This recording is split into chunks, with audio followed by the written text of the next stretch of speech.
Merci, cher collègue. La parole est à Monsieur Bernard Deflesselles pour 5 minutes.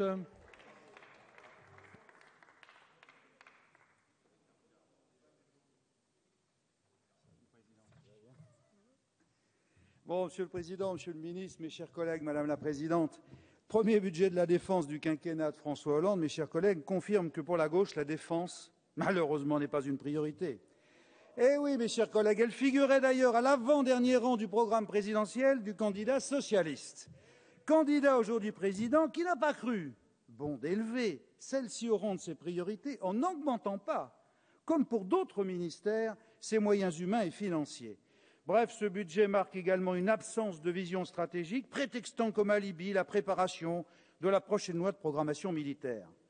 Absence de vision stratégique, mais avec somme toute une décision lourde de sens pour nos armées, celle de réduire les crédits qui leur sont alloués. En 2012, 1,1 milliard d'euros, et cela c'est déjà votre responsabilité, car effectué au titre de la loi de finances rectificative. En 2013, vous nous ferez pire avec un coup de rabot de 2,2 milliards d'euros. Dans ce contexte, nous ne pouvons émettre qu'interrogations et inquiétudes, Monsieur le Ministre, sur la capacité de ce gouvernement d'assurer la sécurité des Français, d'être crédible dans ses engagements internationaux au sein du Conseil permanent des Nations unies. Votre gouvernement, plus qu'une erreur, commet une faute, celle de cantonner la défense dans une seule logique comptable en lui faisant payer le prix de vos promesses et cadeaux électoraux. À un moment où l'ensemble de la planète, à l'image des superpuissances telles que la Fédération de Russie et la Chine, ou des pays en devenir comme l'Inde ou le Brésil, augmente de façon continue malgré la crise leurs dépenses d'armement, vous nous proposez le choix du repli, qui annonce celui du renoncement, puis du déclin. Et de grâce, mesdames et messieurs de la majorité, ne prenez pas pour alibi les budgets militaires de la Grande-Bretagne et de l'Allemagne. La première a depuis plus de 50 ans renoncé à une dissuasion indépendante et la seconde n'a exercé que peu de responsabilités dans la sécurité mondiale. Je voudrais ici formuler une interrogation, elle est incontournable, et deux inquiétudes, elles sont préoccupantes. Notre interrogation concerne la déprogrammation rampante des crédits militaires. Ce budget dit de transition nous engage dans cette logique, et encore nous ne savons pas ce qui est sans doute déjà, mes chers collègues, en cours de préparation pour la future loi de finances rectificative de 2013. Pourtant, nos armées sont confrontées à l'obligation d'un remplacement généralisé de leurs capacités, qui nécessite un important effort d'investissement, de production, de remise à niveau pour les périodes couvrant les 2 prochaines programmations militaires. Et je n'évoque pas, Madame la Présidente, je vous entends, et je n'évoque pas les surprises stratégiques qui pourraient intervenir, Monsieur le Ministre, à l'exemple de celles qui pourraient remettre en cause notre force de dissuasion dans ses capacités actuelles. À cela, pas de volonté d'anticipation, pas de choix d'investissement capacitaire. Votre réponse, la seule réponse aujourd'hui, à peu près identifiée, est que la ressource passera de 1,6% du PIB, mes chers collègues, en 2011, à 1,3% pour 2015. Quelles seront les nouvelles impasses capacitaires dans lesquelles vous allez engager nos armées? C'est bien de cela dont il s'agit aujourd'hui.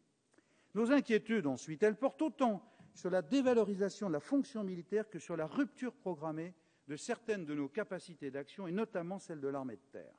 La fonction militaire, embrasser le métier des armes, tout le monde en sera d'accord, plus qu'une profession est une vocation. Cet engagement, tous nos militaires et personnels civils de la défense le savent, peut mener jusqu'au don de soi. Ils méritent notre respect et surtout de pouvoir disposer des meilleurs équipements pour combattre. L'histoire de ce début du XXIe siècle qui est en train de s'écrire témoigne que la nation va demander plus et souvent et plus souvent à ses soldats. C'est une des raisons qui d'ailleurs a conduit à la professionnalisation des armées. Mais aujourd'hui, quelle ambition, quelle perspective, quelle motivation offrez-vous à celui qui, du simple fantassin, du marin ou de l'aviateur jusqu'à leur chef de corps, ont choisi de servir la France? Quelle place leur accorderez-vous dans le pacte intergénérationnel, pourtant emblématique du vivre ensemble républicain, voulu par le président de la République? Les militaires en seraient-ils les exclus? Quant au parcours professionnel, force est de constater la grande instabilité et le manque de perspective offerte par l'institution, tant aux soldats qu'à leurs cadres. Ce budget, malgré quelques mesurettes, n'apporte pas de réponse sérieuse aux attentes de nos militaires et contribue à conforter le sentiment général que pour la gauche, les armées ne sont pas vraiment une priorité. Cette affirmation est tout autant justifiée lorsqu'on aborde la question des équipements.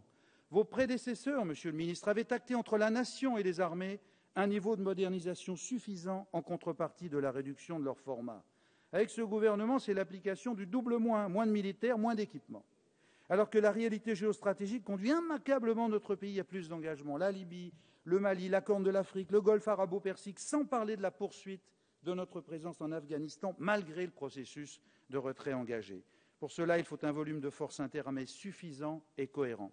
Tout le contraire de ce que vous apprêtez à consacrer dans un nouveau livre blanc, qui va confirmer, bien sûr, les menaces auxquelles la France doit faire face, tout en annonçant qu'elle disposera de moins de forces pour les prévenir ou les combattre. Cette politique, mes chers collègues, est dangereuse pour notre pays. C'est pour cela que je la réfute et m'oppose à ce budget placé sous le signe du déclin programmé de la défense de la France.